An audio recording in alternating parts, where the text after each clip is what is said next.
Greetings. Thank you for joining us, friends. I am very thrilled to have back on the line an old friend, an old confidant, Dr. Jim Willie. He is the editor of the Hat Trick Letter, found on the website golden-jackass.com. Welcome back, brother. How are you? I'm doing okay. I hope it's okay to say that it was fine meeting you 2 weeks ago when you were on vacation with your family. I got to meet got to meet your gang, and if Teresa wants to come down here anytime, just tell her she's welcome. Uh, I was afraid you were going to say something like that. yeah, I can't. Let's Couldn't redo. resist. No, I'm kidding. No, No, no, it let's was not awesome redo it. meeting you. Okay. You mentioned old friend. I'm trying to think back. I think we did our first interviews back around 2011 or 12, Mhm. quite a long time ago. And so much has happened. We've had the full duration of QE, I think, during our friendship. And I don't think we'll get too much dispute, but it's been a pretty dismal failure. What did QE accomplish? And I'd like to close with QE as a topic, but let me just go on record by saying QE, which is basically, it stands for quantitative easing. It was first done in Japan by the Bank of Japan in 1991. There's an entire story having to do with Japan with respect to Wall Street, having to do with QE in Japan. It was to bring their rates down so they could do the yen carry trade, to borrow Japanese money, invest in US stocks and US bonds. And if they just did the bonds, they would earn 5% a year on, say, hundreds of billions of dollars invested. So the yen carry trade was a very big phenomenon. Okay, what we did in the United States was we relied on the gold carry trade, the 0% leasing of gold, and with that 0% money, they invested in the treasury bond. So they're always looking for something at 0% in Wall Street to abuse. And now what they've done is they put on QE in the United States, and I've done thorough analysis of all this. They called it stimulus. We're going to continue with QE as stimulus. What are they stimulating? What were they stimulating? And they're still somewhat stimulating. But for 2012, 13, 14, 15, 16, what did they stimulate? They stimulated the bond market, and they avoided a U.S. government and treasury bond default. They avoided defaults and Wall Street bank failures. That's what they avoided. It wasn't stimulus. It was Wall Street and U.S. government bailouts. And now you've got actual statements where they're saying, we don't have a whole lot of bond investors for our treasuries anymore. That's the word. That's the word leaking out. Okay, we're going to close on that as we agreed upon. We're going to close on the Fed and QE, monetary policy. Pardon me. I've got a topic that is really near and dear to me now, and it's a new one. This isn't just Germany flipping east. After the Russian sanctions were put on in, 2015? Might have been 14. I can't remember. 14 or 15. I think it was 15. When we put on the Russian sanctions, Germany didn't like it. They had a lot of trade. They were having growing trade with their Russian customer base, their trade destination. And they were resentful. So I studied it and talked with some German folks and found out they're not going to stand for this. They're going to work around it. So I came up with a forecast. Let's just call it 2015, 4 years ago. I said Germany's going to flip east. And by that I meant they were going to adopt a strategy to develop, not just, let it hang on. They're going to develop their Russian trade.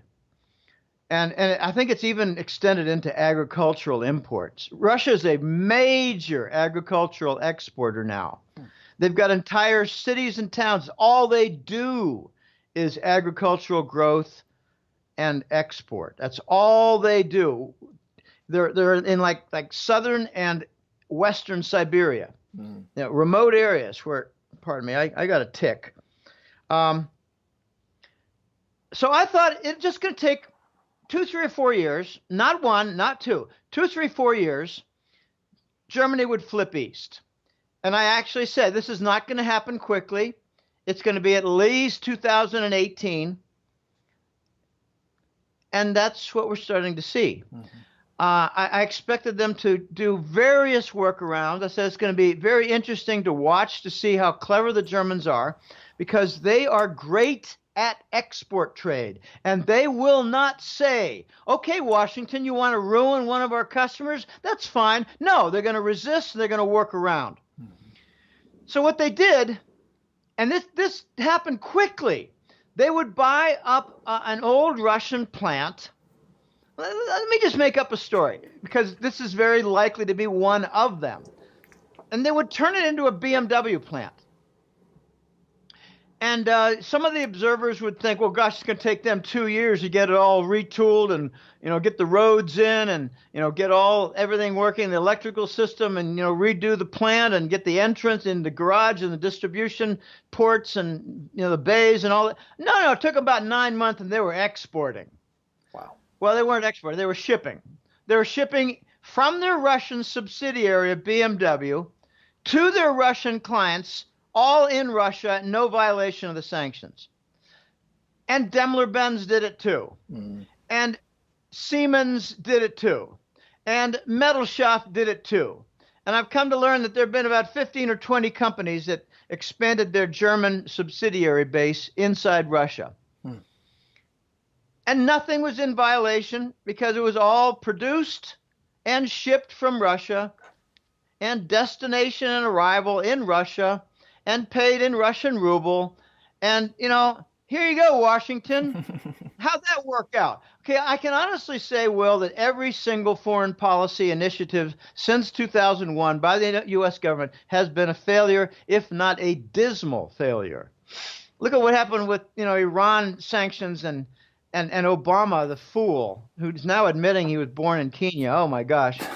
Okay, the workarounds there were very simple. Iran said, okay, our central bank cannot take payment, but our large banks can, so we'll just do swaps with our large banks. Okay, the workarounds are simple for the morons in Washington who set up these obstacles.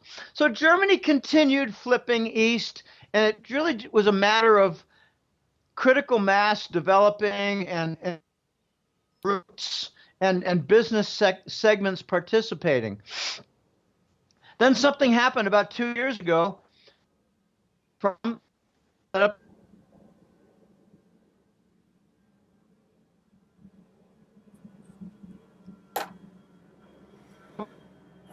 Well, these captains are businessmen. They're not politicians. They know how to make things, they know how to ship things, they know how to build things, they know how to run a business, and they know how to develop their client base in other countries. Germany and Japan are the most powerful export nations on the planet.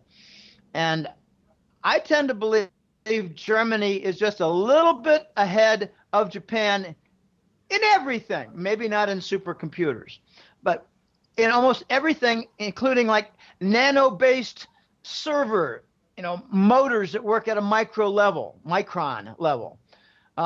Germany is tip-top. So what's happened is Gazprom lined up with the industrial captains, the German industrial base, and I'm sure they have a community of major German corporations that act as a board and have their spokesman, have their leader, negotiator. They signed up with Gazprom to build Nord Stream 2. The U.S. couldn't stop Nord Stream 1, which is a gas supply to the German economy. But U.S., in their infinite stupidity, decided we're going to threaten sanctions on the German companies that end construction of Nord Stream 2, and we're going to solicit the help of Denmark to block that passage route, and they worked around that too. Everything they've done has been a failure in foreign policy obstacles.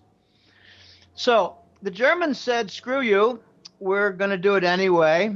They went to the EU Trade Settlement Court. I don't know the official name. And the EU Commission Court sided with Germany. So it's full speed ahead. And the U.S., even though they got a setback, they said, not going to stop us from doing sanctions. So our neocon morons, Bolton and Pompeo, they continue to bang these drums, and it just doesn't make any music. Mm-hmm.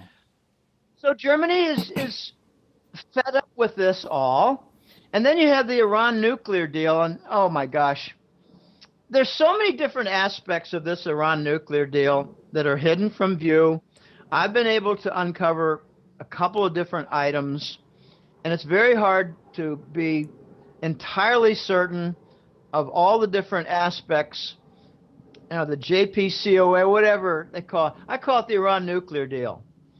It basically said Iran promises not to be bad boys on the block with respect to nuclear technology. It's not so much weapons. It's, if you're running a nuclear plant for electricity, you got some byproduct of nuclear, what do you call it? Weapons grade plutonium, that sort of thing. Mm-hmm. It's a byproduct. So they're interrelated, the electric generation and nuclear provisions for weapons. And I'm not an expert in that. I just know that there are some things.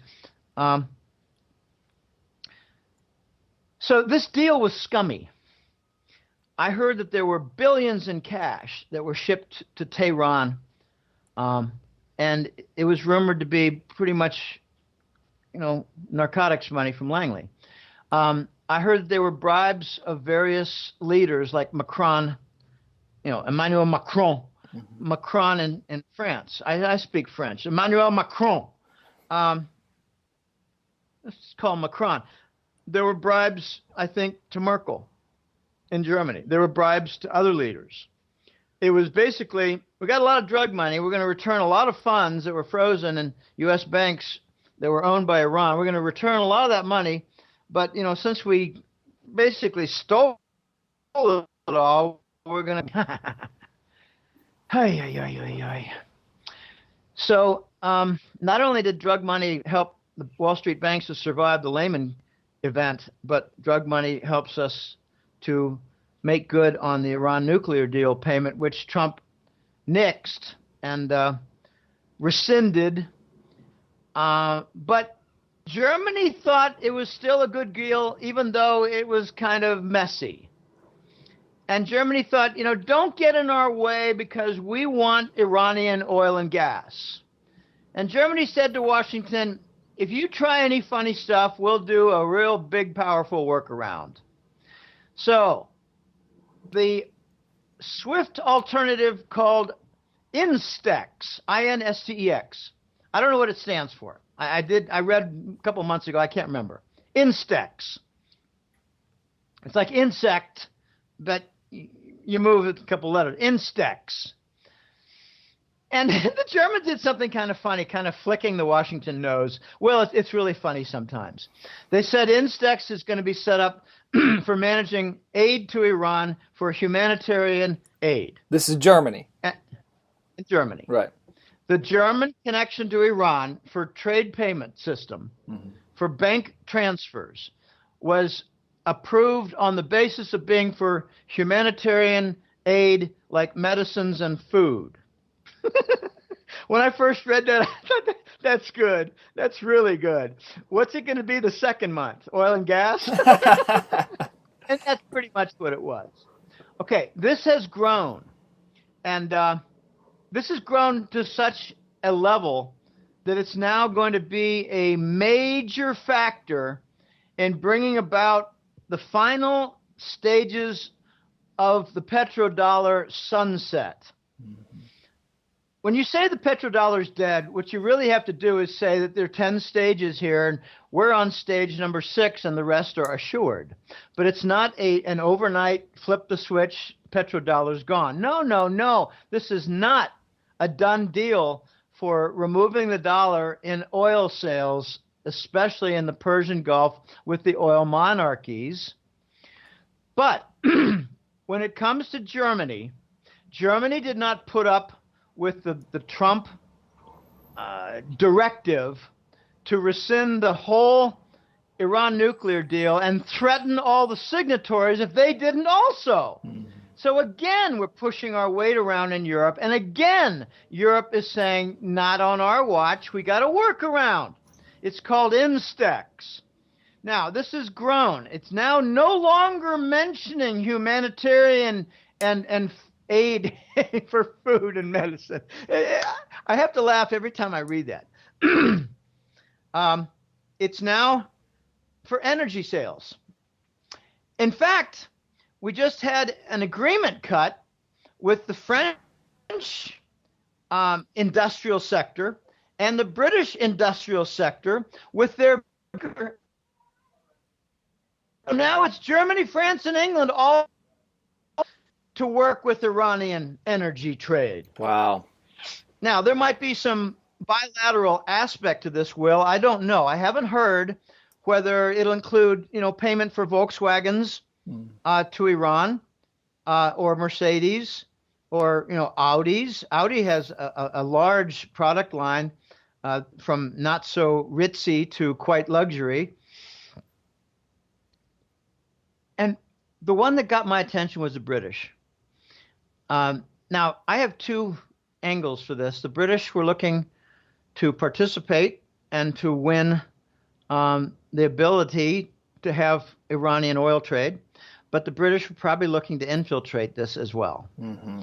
Infiltrate it and understand it and maybe undermine it later and maybe put in some computer viruses and do the usual things that the U.S., UK, Israel trio of fascism does with 80 precedents.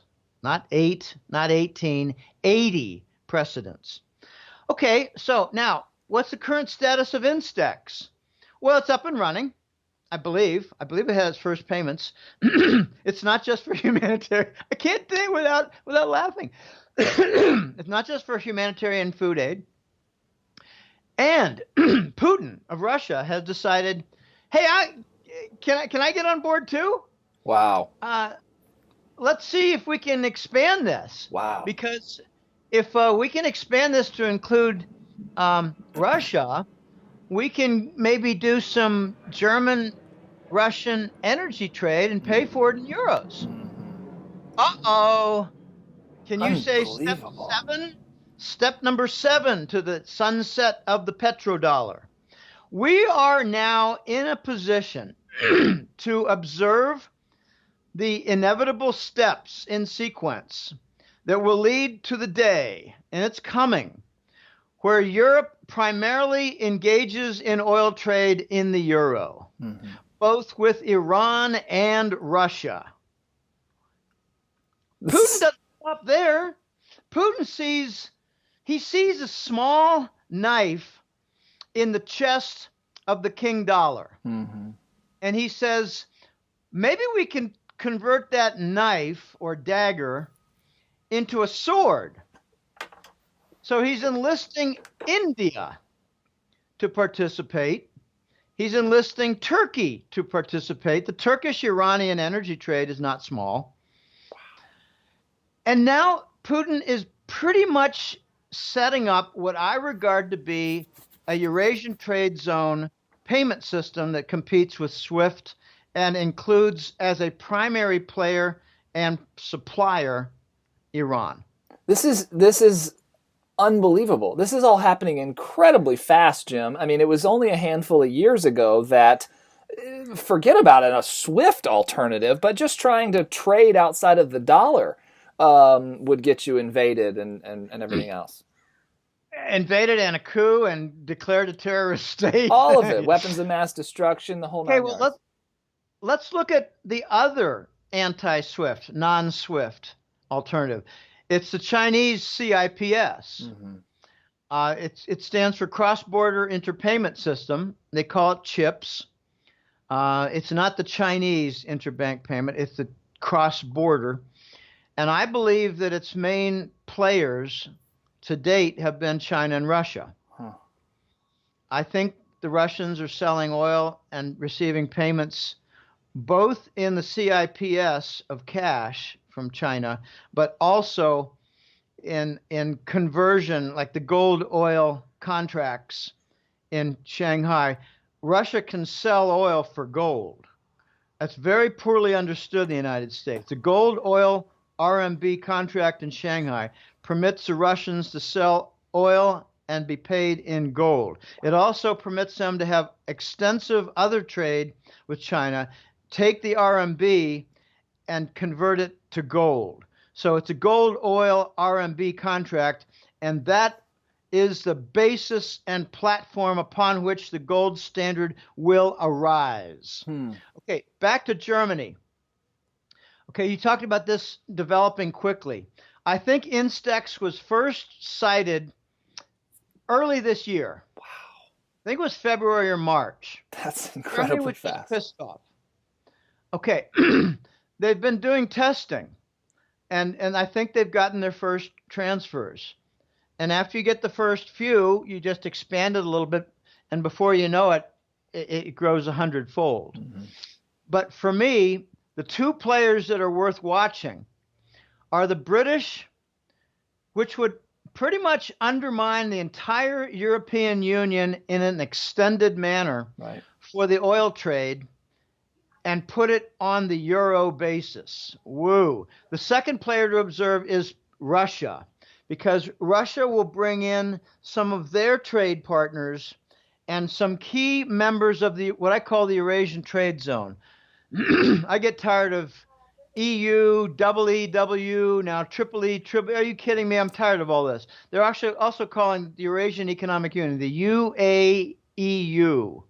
I like calling it the ETZ, Eurasian Trade Zone. It's basically China, Russia, former Soviet republics expanding into Eastern Europe, and now expanding a little bit south. Like India is pretty much a Eurasian Trade Zone partner now, and their trade is expanding. And India is a very important market. They produce things. They have the biggest middle class on the planet. That includes China. And they're big energy customers. So they're buying oil from Russia, they're buying oil from the Arab states, and they're buying oil from Iran. It's a hop, skip, and jump from India to Iran. It's not thousands of miles or kilometers. Okay, so as far as Germany is concerned, they're going to be tying in with the Eurasian Trade Zone. And I think Putin he's actually said this. He said, if we get enough participants in this, Instex, the United States cannot sanction all of us. So there's power and security in critical mass. This has been a concept of mine that I've mentioned for a few years. You get a critical mass of non-dollar trade, and it becomes safer. Then it becomes more acceptable, and you can draw in nations like Nigeria. Draw in nations like Algeria. Those are big oil producers. You don't need to draw in Angola. They're already in. They're taking significant credit in RMB credit from China. Got to be careful about this. Let me explain this. Angola in Western Africa is taking in credit from China. So the big question is, in what form? They're taking U.S. treasuries from China. China's ditching their treasuries. If we hear, and we're told, Will, get back to Angola in a second. We're told that China has $1 trillion, 1.0 something trillion, and so does Japan and U.S. treasuries. I think Japan does. Yeah, Japan does. I don't think China does. I think they've swapped out a good portion of it. I don't want to get into a whole lot of details about how you swap out, but you basically run a contract that says, I want the risk on euro, or I want the risk on ruble, or I want the risk on Chinese currency, and I want to remove my dollar risk. So let's make this all a big exchangeable contract. And poof, a whole maybe 100 billion in US dollar risk is removed, but moved to something else. Removed, but transferred to some other form. Handed off to India in this case, right? Or I'm sorry, Angola. It could be India. I mean, the Indian rupee? No, what? Sorry. Yeah, rupee, yeah. No, what's the Indian currency? Rupee. The rupee. There might be some swaps with rupee against future trade between China and India. But back to Angola. Angola received a whole bunch And it was in the news. It was in the news about 6 or 8 months ago, and I included it in the hat trick letter because it verified some point of mine that China was dumping their treasuries and removing their risk through swaps and other clever means. And the voice said to me, Jim, focus on African trade, and that's where you'll see a lot of dumping. Okay, there it is, Angola. And it turned out to be not a very small sum, like $1 billion or 2 or 3 or more. And it was delivered in treasury bonds to Angola. And how did Angola repay them? But in RMB. They sold their oil and demanded RMB as payment and paid back their treasury-based debt from China to China in RMB. So these OPEC nations, one by one, are going to become transfer centers of treasuries converting to RMB and send it back to China. This is just unbelievable, the methods. It's all over the place. Okay, so Instex is going to be the German-Iranian connection joined by a mass of other nations. And the fact that France is involved tells me it's going to be a bunch, and Putin is going to say, bring them all, bring Switzerland, bring Liechtenstein, bring Italy, and let's do this in euros. And that'll happen really fast, won't it? It'll happen so fast because they're going to have a selling point that the U.S. Treasury bond is in trouble. Right. That the U.S. government is having uncontrollable debt. We just eliminated the debt ceiling for 2 years. We didn't say the debt ceiling is now 22, moved to 24. No, we said there's no ceiling. Right. 2 years. We want to take this abuse to a new level. Okay, that's point number 1. How are we doing on time? Okay, we're doing okay. The gold trade note introduction. Yeah, this is one, Jim, this gold trade note introduction you've had on your radar for how many years now? Since about 2013 or 14, believe it or not. Mm-hmm. That's when I was told to keep your eye on it. This is going to take a few years to come into view. I'm pretty sure it was around 2012. Yeah, I remember where I was living, and I got a phone call from the voice. He said, Jim, a few things to tip you off on. Watch the gold trade note. It's going to come into view. It's going to take 3, 4, 5 years. I said, wow, that's a long time, sir. And he said, yeah, these things take time to develop. He said, what you need is the environment to change so that it's more receptive to this new concept. Okay, so what he said was the gold trade note is going to have a gold basis. Okay, when you have a futures contract, you might say, well, you got to put up 5% or 10% cash equity to lock it in. In Spanish, they call it an engancho, a hook. But it's a tender, a tender to lock it down. It's your initial equity to lock down a contract. And I asked him, is this going to be a 5% equity or 10 or 20? He said, not very certain to know. It could be all the above, 5, 10, or 20. But he said it would be a gold deposit toward a larger contract on a shipment and delivery of gold. And I said, okay, well, got to learn this, got to figure out, got to hear various aspects of it. So I picked up a little bit of information every year. And I can honestly say that I first heard about the existence of the gold trade note in late 2018.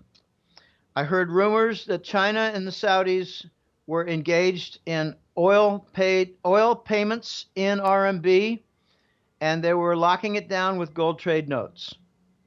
So it would be like an insurance policy on future payment that would be done in gold, and maybe they would just roll it over after it was satisfied and paid in whatever form it was acceptable. And then the same instrument might be rolled over for the next quarter, then the next quarter. But it was a lockdown contract to secure trade. Okay. Then about 3 years ago, I started hearing about the Panda note, the Panda bond. And there's another, I don't know if there's another one that there's another one that's called, it's got a funny name. It's not the Panda bond. It's another type of bond. I can't think of it right now. But I came to learn about the Panda bond, and it seemed like a very clever instrument. I'll give you an example. I I don't know if this actually happened, but this is an example of how it would work.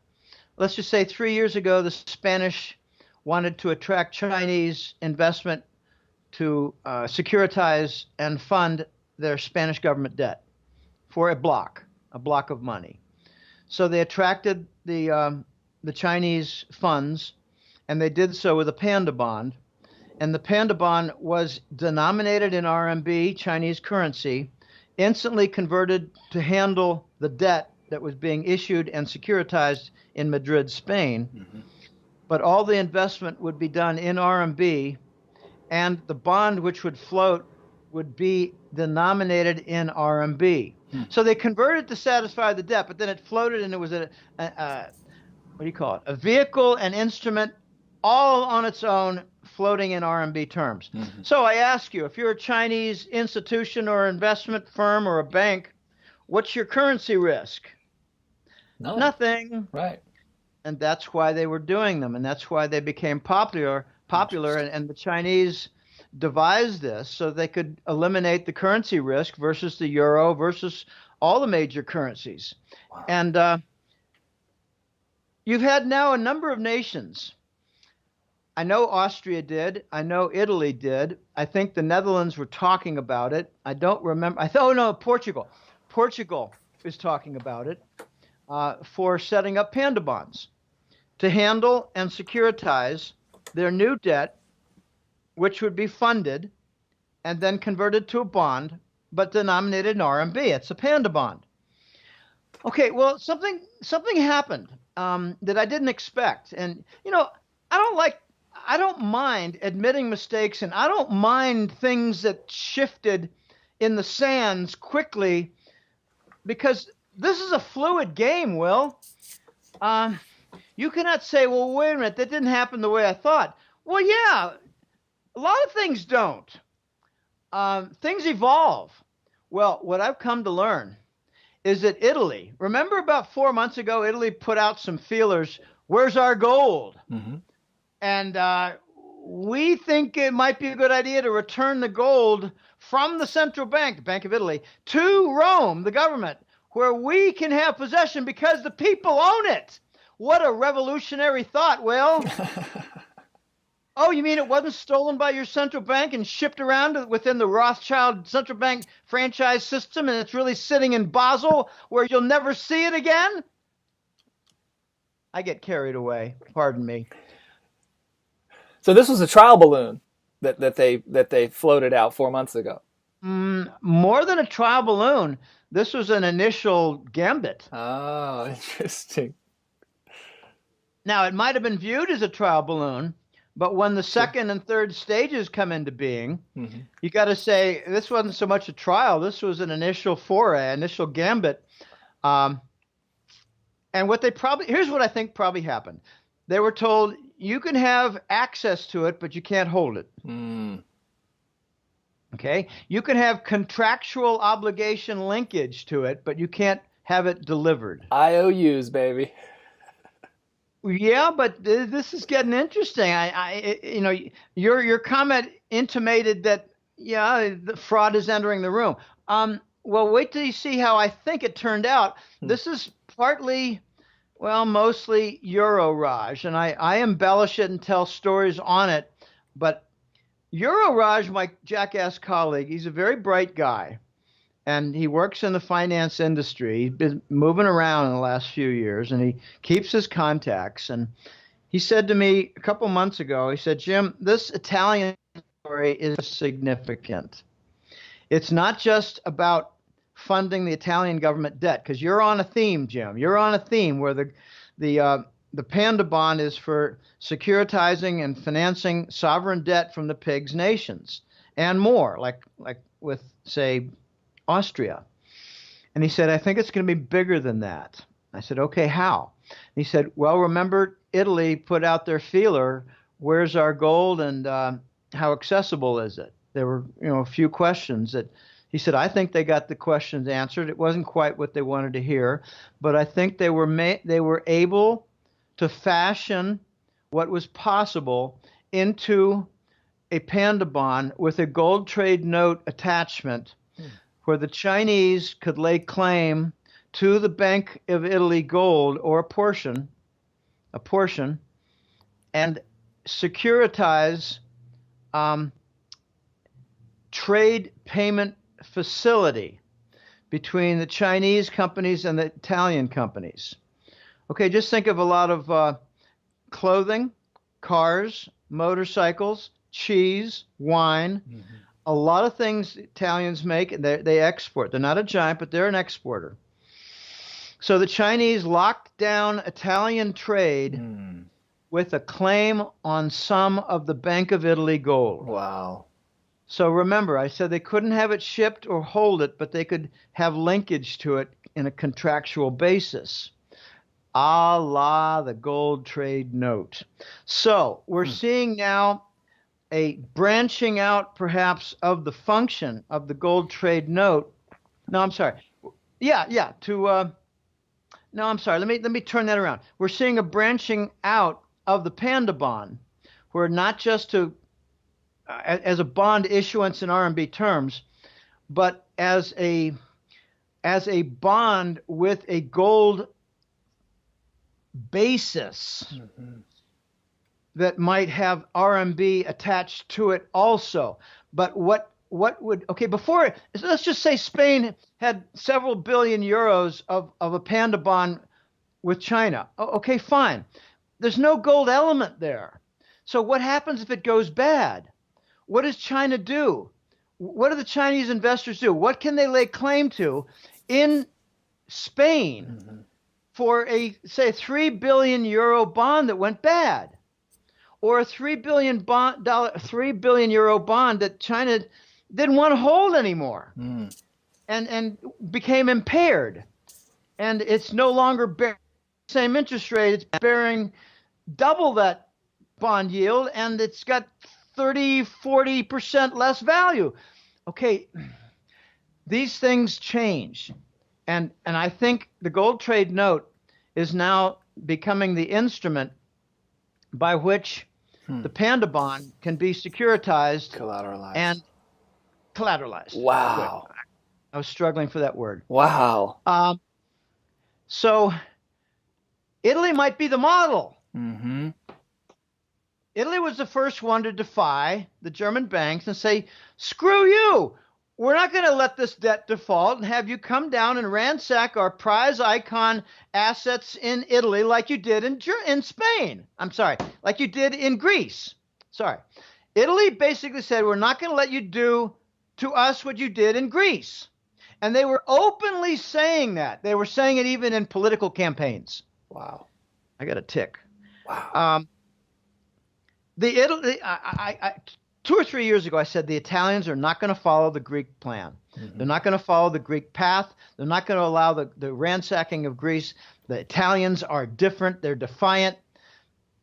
They'll get violent in the streets. I mean, the Greeks were a little bit violent, but on a scale of 1 to 10, it was like 2. The Italians know how to take it up to 7 and 8. The Italians are really good at it. The Italians are defiant. They have a backbone. They have pride. And as a colleague said to me, Jim, they got 2,000 years of history. They've got powerful families that said, not here.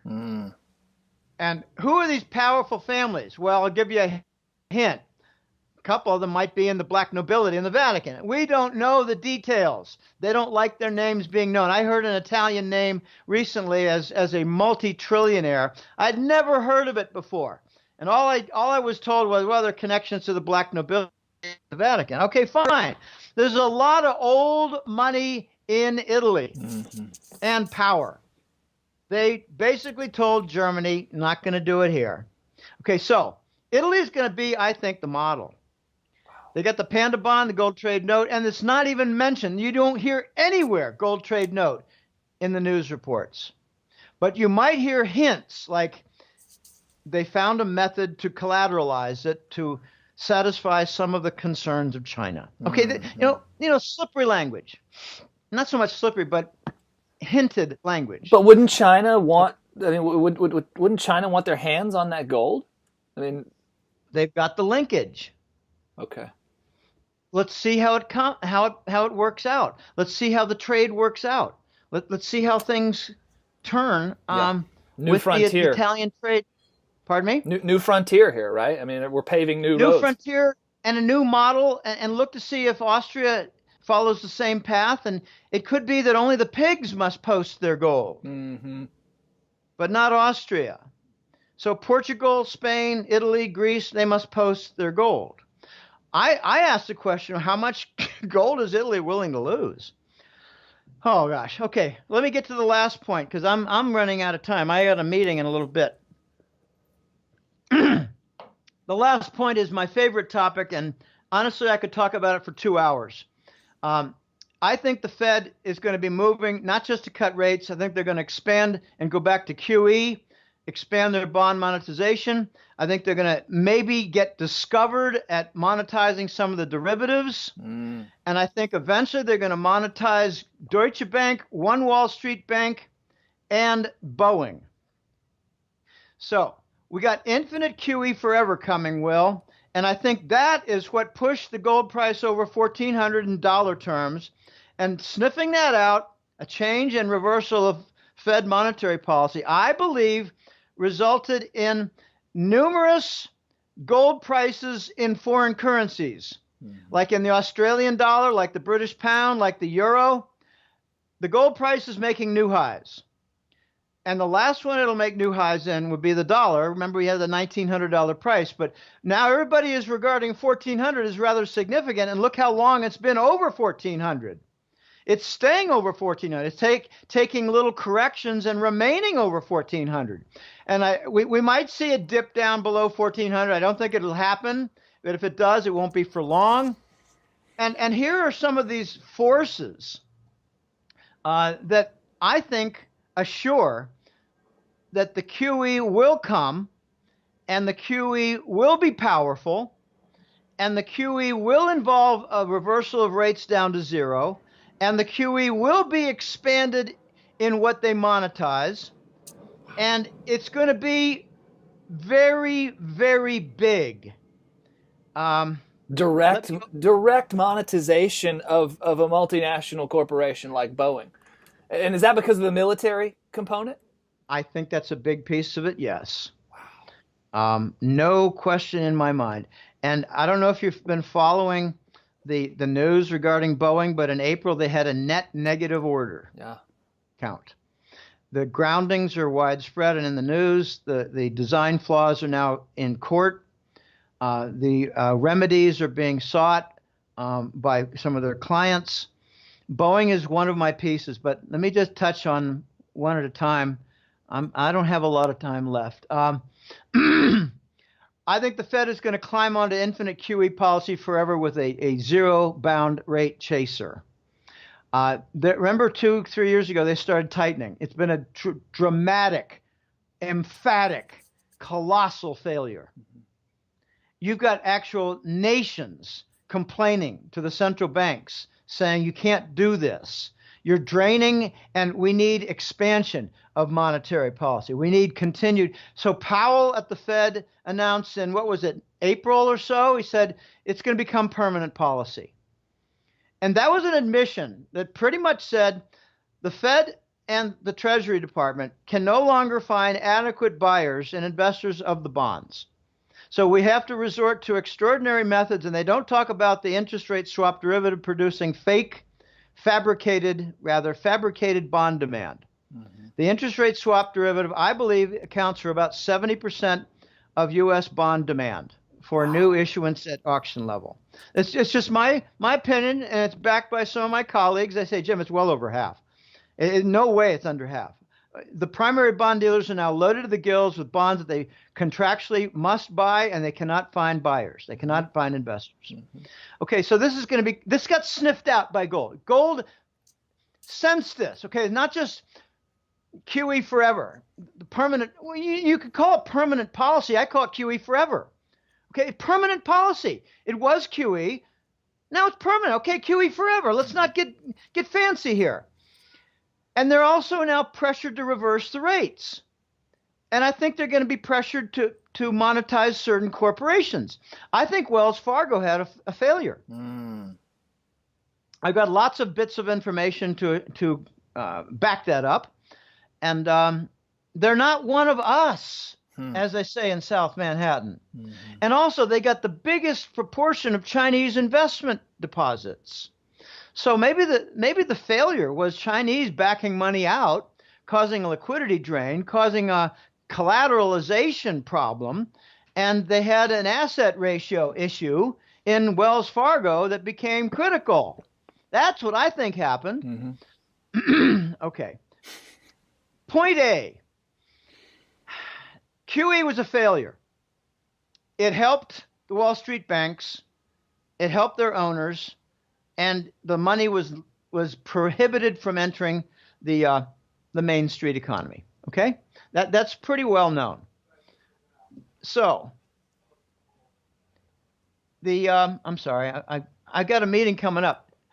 I have to wrap this up. QE was a failure, and it hurt the economy. It hurt Main Street, and Main Street had been laying off people. They've been closing down companies. They've been enduring triple B debt write-downs, all while the U.S. government lies about economic growth. They lie on inflation by approximately 6 or 7%, which means their GDP figures are off by 6 or 7%. We've been stuck in recession of about -3 to -5% for 12 straight years. Okay, so they have to stimulate. Okay, now the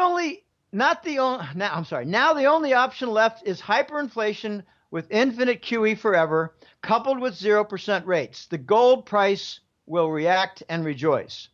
Second point. 20 or 30 years ago, we started outsourcing industry. And remember in 2002, Greenspan started talking about the wonders of derivatives and the big advantages, and he said, we have eliminated risk in the U.S. financial system. We've offloaded the risk into derivatives. It was a great success, and we have financial engineering par excellence. Okay, 3 or 4 years later, Lehman crashes or is killed, and the Greenspan legacy was, how should I say, smeared or wrecked. I don't care. Okay, now the failure has occurred on a global stage, and now the U.S. government is starting to attack their allies, which is another of my forecasts. We're going after Germany. So we're going to be moving to QE. The only option left is hyperinflation with the infinite QE forever, and the gold price will react and rejoice. That's what I think it was reacting to 2 months ago. Okay, third point. These are all points that justify a move toward infinite QE at zero forever. Third point, the debt burden in the United States is getting ridiculous. It's $21 trillion. They eliminated the debt ceiling. We got $1.3 trillion or more in fiscal deficit this year. We're going to have close to $1 trillion in trade deficit. We got $21 trillion in missing money. And therefore, our reputation has been sliding, and the Treasury is no longer wanted, even though it offers a higher bond yield. So as Uriz says to me, Jim, it's not about the carry, the bond yield. It's about the collateral. The Germans continue to sell their bonds, even though they're negative rates, and they have no problem. The Italians sold at lower bond yield than the U.S., and it was oversubscribed 3-to-1 while we had an auction failure. Wow. This is not about the carry and the yield. It's about the collateral. Therefore, the only solution is hyperinflation with infinite QE forever using the nefarious engineering tools like the interest rate swap derivatives. The gold price will react and rejoice. It already started. Fourth point. You have numerous countries that are openly stating, why should we support the U.S. Treasuries when it is an instrument used by your military to attack us? And now you've got some flack coming from our allies. Like Trump went in and said, we want 150% cost coverage for NATO expenses in Germany. And they're saying, are you kidding me? Okay, it's getting ugly. It's getting recognized that our dollar and our treasuries are funding the military. And they got their own funding. I don't like to talk about it. It has to do with, So we got a boycott of the treasuries. And we're losing our investors for bonds. And the United States and the Fed are going to be left with only one option. It's only one left. It's hyperinflation with infinite QE forever, coupled with 0% rates. The gold price will react and rejoice. The last point is these stalwart companies, as I call them, starting with Boeing, Wells Fargo. I mean, a long shot could be that General Electric might get monetized, or General Electric might see a 30% stake by the U.S. government. And how will they pay for that? They'll print money. Boeing has a military aspect. They produce tanker aircraft that fly up there, and a jet fighter can refuel in the air and go all the way around the globe. Refuel 4 or 5 times. Wells Fargo, as I said, I think had a financial failure. On the European side, it could be Deutsche Bank getting monetized. The Germans, I hear through my grapevine, the Germans have said to Washington, if you try to bring down Deutsche Bank, we're going to buy gold in the open market, and we're going to just boycott completely the dollar and trade. These are fighting words. Phew, you're not kidding. We might see Citigroup. Citigroup got a $5 trillion bailout 10 years ago that finally got in the news. Gosh, why wasn't that in the news when it happened? Because it's all on the hush-hush done by the elites, and it's all just to make sure the system continues. With all these icon stalwart corporations on the edge, and, just a little quick background. I think it was April, I mentioned in my Hetrick letter, there's $2.7 trillion of triple B U.S. corporate bonds. By June, it was 3.0 trillion. Now I hear it's 3.3 trillion. That's 10% every couple months. Wow. Okay, this triple B, we're going to see potentially $1 trillion, or the better part of $1 trillion, downgraded to junk, of formerly strong U.S. corporate bond debt.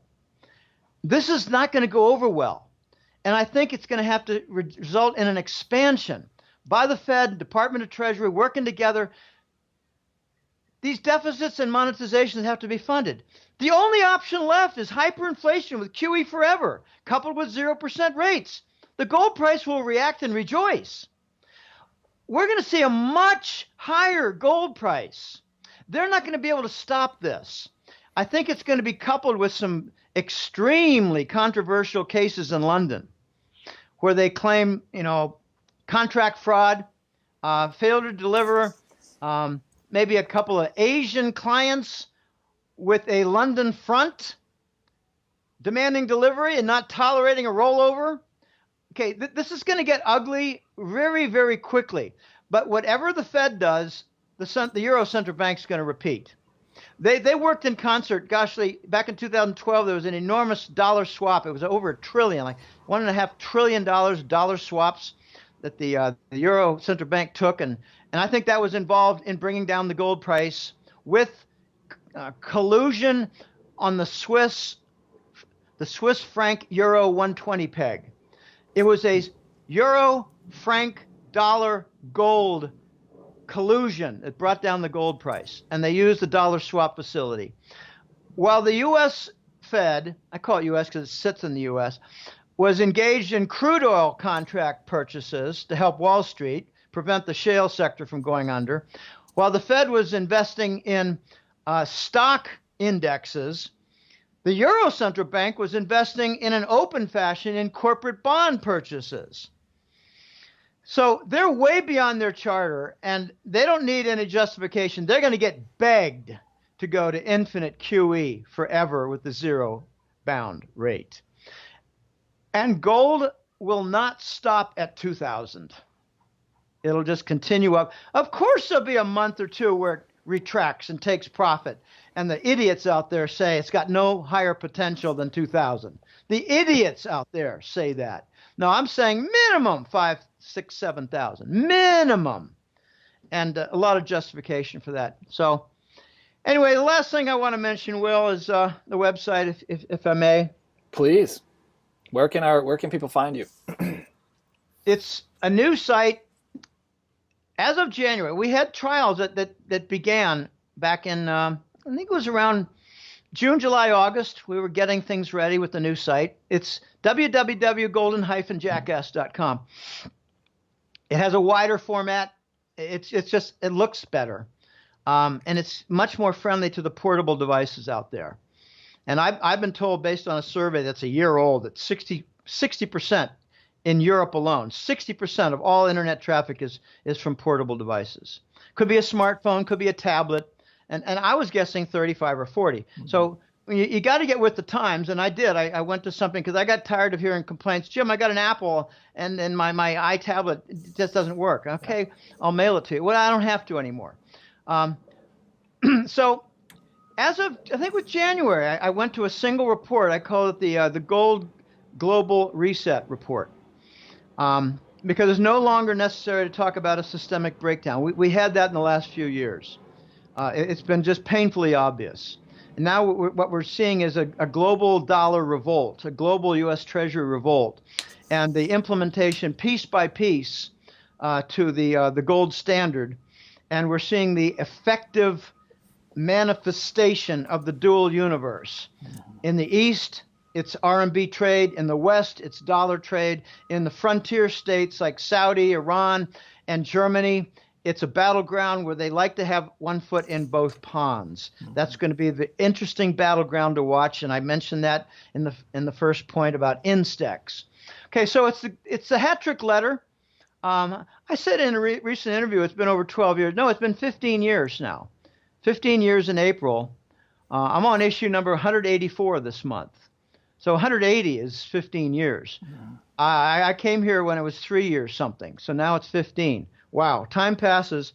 But, it's not all rosy, Will. I got this tick. It's been a week or two, a tick in my eye, upper eyelid. It's not all rosy. The first few years were wonderful here. Good weather. Of course, they got the rainy season. But until noon, even in the rainy season, it's glorious here. And right now we're still in the rainy season. Here it is in July, but they have a kind of a month off. It's July, August, September. It's somewhere in there. It shifts, and it's just not much rain. And you got a lot of nice days. So it's a rainy season that endures 7 months with a break in the middle.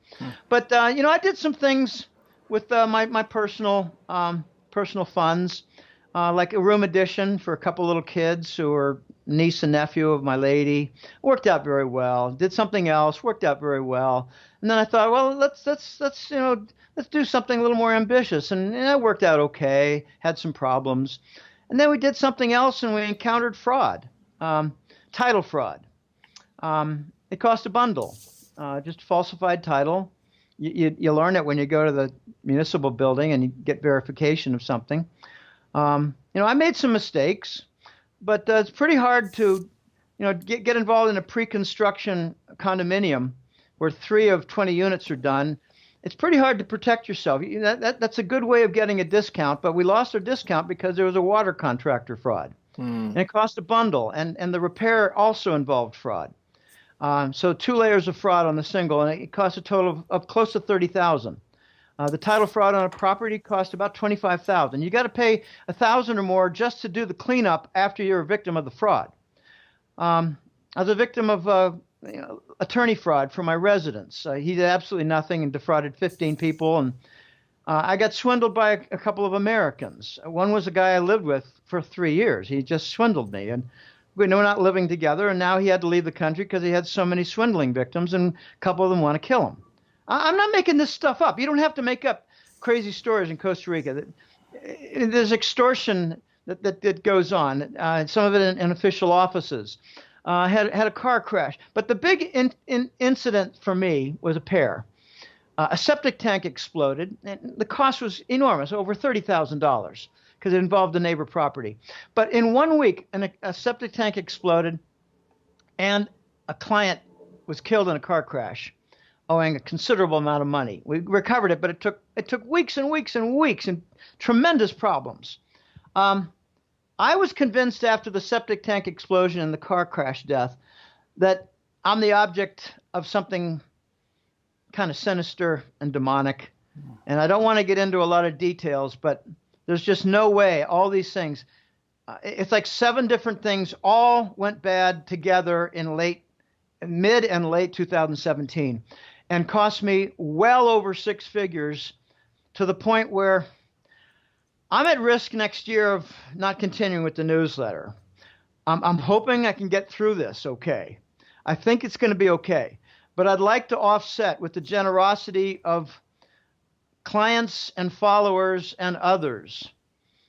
I've got a donate button on the Hat Trick Letter website, Golden-Jackass, and it's working well. And my joke is I don't think it's going to get worn out. So far, it's been working well. It's only been active for about 4 or 5 weeks. If you're a follower of my work and you appreciate the quality and appreciate the consistency of the correct forecasts, and I don't call them freeloaders. I got people say, well, Jim, why don't you tap into the freeloader base? They're not freeloaders. They're just followers.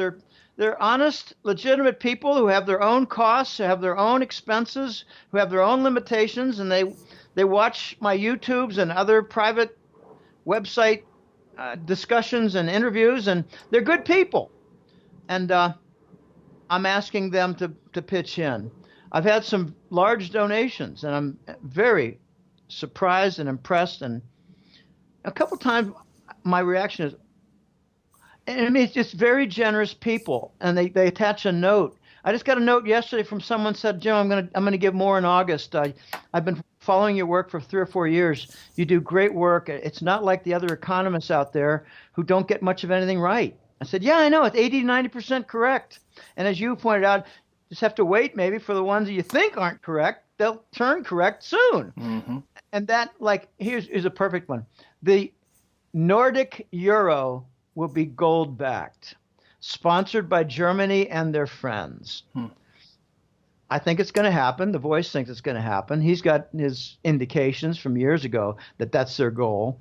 But anyway, the Hat Trick Letter is found on Golden-Jackass, and there's free material in there. There's interview links. There's public article. I put a public article out yesterday.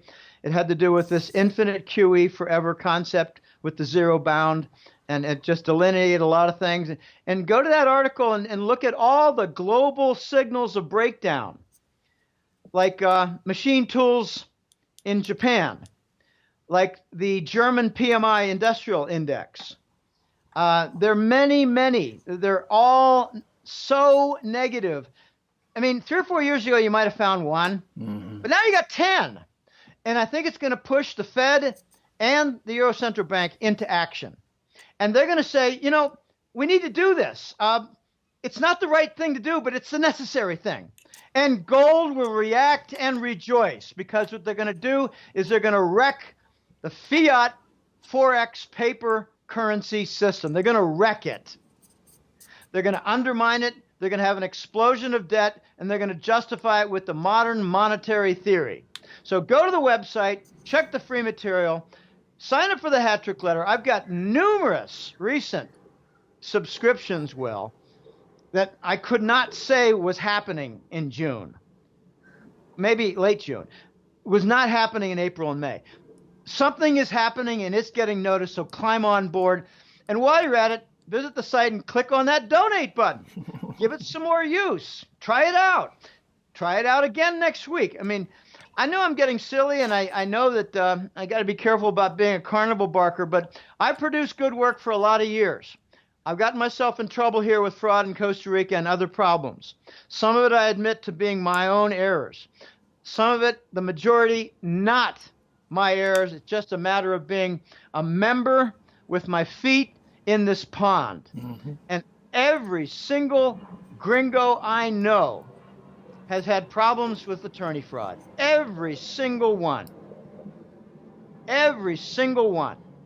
And you cannot sue them because you got to hire another attorney, and you're not going to win, so you're just going to throw away another 1,000 or 2. I don't do that. I move on. I lick my wounds. I write a contract to seal the losses, and I go to the next, and I got several contracts that have sealed the losses. I encourage people to help me out with a donation. It's not going to be forever. It's going to be for several months. And I just hope it continues, and I hope I get a good response from your crowd, Will. So thanks for having me on, and I'm checking here just because I got a meeting coming up. All right, brother. Well, thank you. Got to get ready. Thank you for your time and your knowledge and everything that you're putting out there for these last 15 years. It's been, like you said, the situations that we are facing now, they feel extremely terminal, and they felt extremely terminal 10 years ago, but it just doesn't happen overnight. These things take time. So it's really awesome to read your forecast, to read your work, and to watch these things start to slowly unfold as we really step on the accelerator right now, halfway through 2019. So thanks again, Remember brother. 10 years ago, Will? 10 years ago, we were wondering what will the other side look like? Mm-hmm. And I actually laid it out. I said 0% and QE. People said never happen either. That's Japan. I said, no, we are now Japan, and we're Japan on steroids. Yes, you did. And it happened. And I said, we're going to have trillion-dollar deficits as far as the eye can see. Now I'm saying we're going to have the implementation piece by piece to the gold standard, and it's going to be a modern gold standard. It's not going to be like a strict, bilateral trade with gold delivery quarterly. It's going to have some nuances to it, and I'm going to try to stay on top of this. So thanks for having me on, and there will be another side to this, and we're going to see it by 2020, 2021, and 2022. I don't know the pace. I just don't know. We might start a new war. Let's hope not. Jesus H. Well, thanks for your work, man. It's really it's a pleasure. Thanks for coming on, and let's not wait so long to do this again. Okay, very good. All right, thanks for having me on. Bye now. Take care, Jim. Bye-bye.